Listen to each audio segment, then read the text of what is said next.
برای کشاورز 20 ساله افغان محمد احمدی موسم غون داشتن حاصل آغاز یافته است.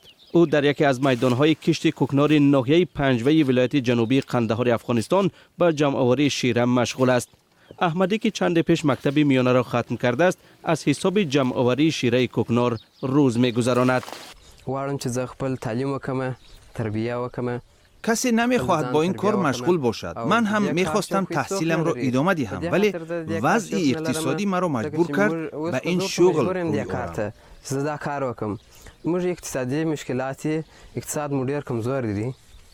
احمدی شیره جمع‌آوری شده کوکنار را خشک می‌کند که چون اشیاء خام برای تولید هروئین و دیگر انواع نشه استفاده می‌شود.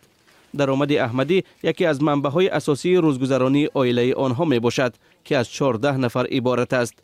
در کشوری که به حساب کمیسیون مستقل اصلاحات ماموری و خدمات ملکی افغانستان درآمد سالانه کارگر به تخمینا $760 برابر است، $135 ماهانه احمدی درآمد خوب به شمار می رود. حکومت دائما به ما میگوید کوکنار نکارید، ولی ما انتخاب دیگر نداریم.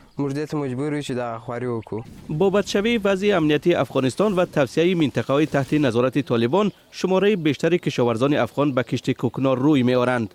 رئیس اداره مبارزه با گردش غیرقانونی مواد مخدر در ولایت قندهار میگوید سال روان زمین‌های کشت مواد مخدر 42% کاهش یافتند، ولی کاملا از بین بردن کشت مواد مخدر شاید امکان پذیر نباشد.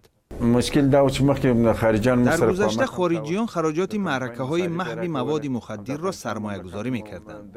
حاضر حکومت افغانستان برای چنین معرکه‌ها و تأمین کشت زراعت‌های الترناتیوی بودجه کافی ندارد. بر علاوه ما امکان نداریم در سراسر کشور کشت مواد مخدر را محو کنیم.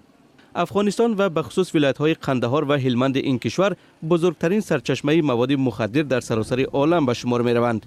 اداره مبارزه با جنایتکاری متشکل و مواد مخدر سازمان ملل میگوید صرف نظر از تلاش‌های چندین ساله تا کنون در افغانستان الترناتیو به کشت مواد مخدر تنظیم نشده است.